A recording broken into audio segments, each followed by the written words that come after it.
Bismillahirrahmanirrahim. Assalamu alaikum wa rahmatullahi wa barakatuh. Ça me fait plaisir de pouvoir vous parler après quelques mois d'absence. Effectivement, j'ai dû être en absence en langue française parce que je suis un peu occupé avec des programmes d'autres langues. Aujourd'hui, nous sommes en plein milieu de l'hiver, ici à Vancouver. Et j'ai pensé à une chose qui était assez importante, c'est que beaucoup m'ont posé la question, ils m'ont dit « Mais pourquoi vous êtes en silence avec ce qui se passe en ce moment à Gaza ?» Et qu'est-ce qui se passe en ce moment dans la région de Cham et de Palestine? La réponse, elle va être naturelle. C'est que c'est pas parce que je suis resté en silence que forcément je suis en train d'approuver l'oppression qui se passe en ce moment en Palestine. Mais le problème, c'est la récupération qui est une récupération politique et même abusée de certains, que ce soit dans la communauté chiite ou la communauté sunnite, qui ont la parole pour parler au sujet de ce qui se passe en ce moment, des 20 millions de morts, des enfants qui sont malheureusement sous les décombres, beaucoup sont tombés martyrs, sont morts. Ils n'ont vraiment rien fait, ils n'ont rien demandé. Ils ont le malheur d'être nés dans ce territoire occupé. Je comprends. Ça, c'est quelque chose que même le fait de le dire, c'est très difficile parce qu'on se dit, c'est en dehors de la conception de ce qu'on peut imaginer. Mais je suis en train de me dire, mais regardez certains hypocrites qui ont les paroles pour parler de ce qui se passe en ce moment à Gaza, mais ils restent totalement silencieux de ce qui se passe en ce moment en Chine. Les Ouïghours en Chine. Un silence radio.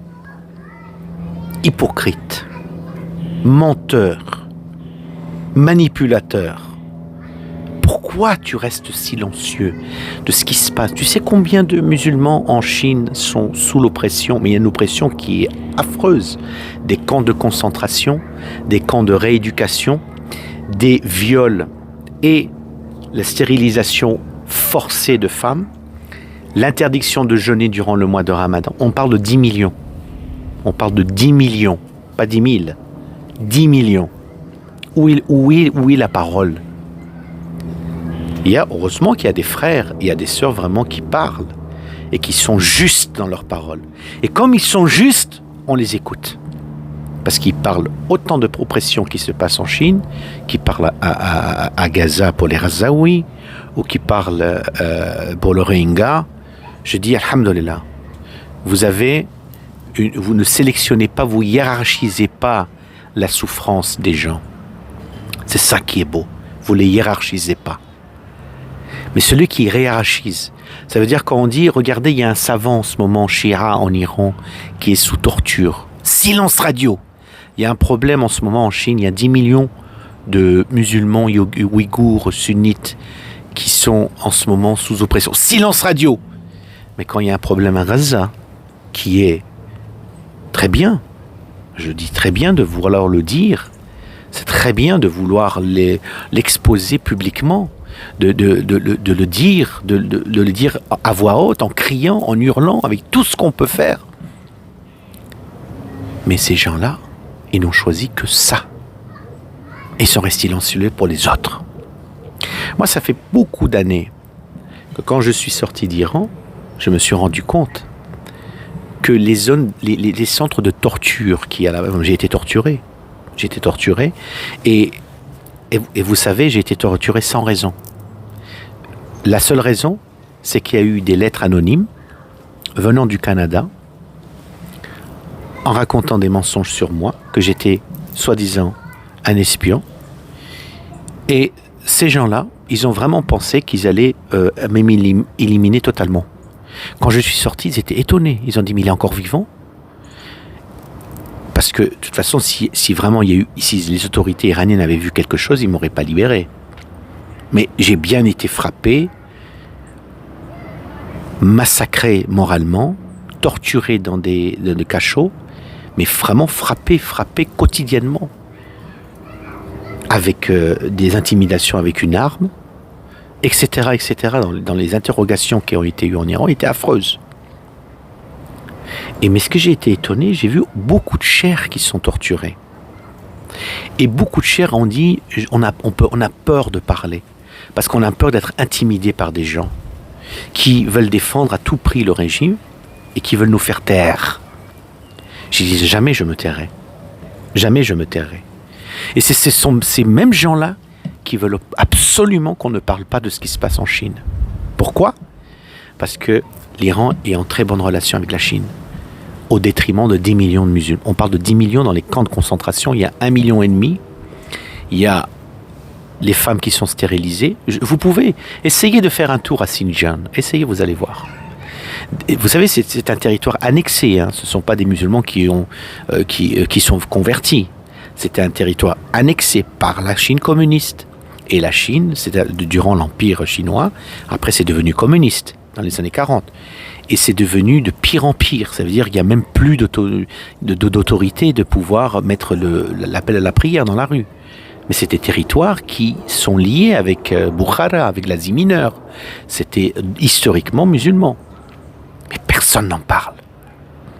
Mais quand c'est pour Gaza, la seule raison, c'est parce que l'Iran a des intérêts. Ils s'en fichent en plus des Razaouis. Les Razaouis, ils n'ont rien vu de positif de ces gens-là qui sont en train de défendre.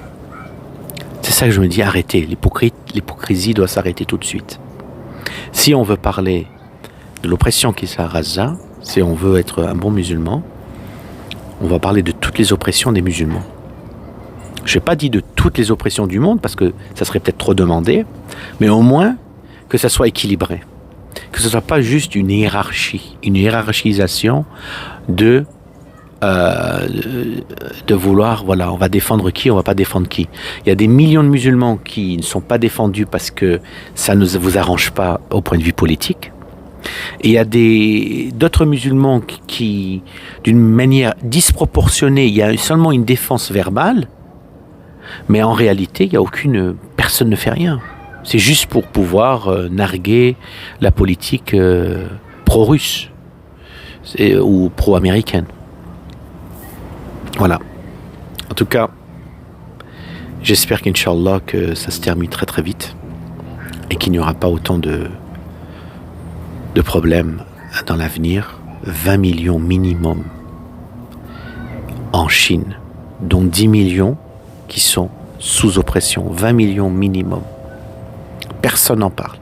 Pourquoi je parle de ça maintenant ? C'est pas pour détourner les esprits ou les regards. Nous sommes tous avec les Razaouis. Nous sommes tous en train de dire Inch'Allah, que ce soit, même si c'est des sunnites, même si c'est des gens qui n'aiment pas le shia, ce sont des humains, ce sont des enfants. Ils ne méritent pas ça. Mais il faut absolument que nous sachions que nous, en tant que musulmans, en tant que shia, nous allons toujours défendre les opprimés. Que ce soit des shia ou des non-shia. Que ce soit les Razaouis, ou que ce soit les Ouïghours, ou que ce soit les savants et les pratiquants qui sont dans les geôles de torture en Iran. En Iran, ce n'est pas un État islamique. Ce n'est pas un État chiite. L'Iran, c'est une bande de mafia qui utilise le nom de la religion pour mettre les uns contre les autres. Les uns contre les autres. Inch'Allah, on en parlera plus tard. Salam alaikum wa rahmatullah.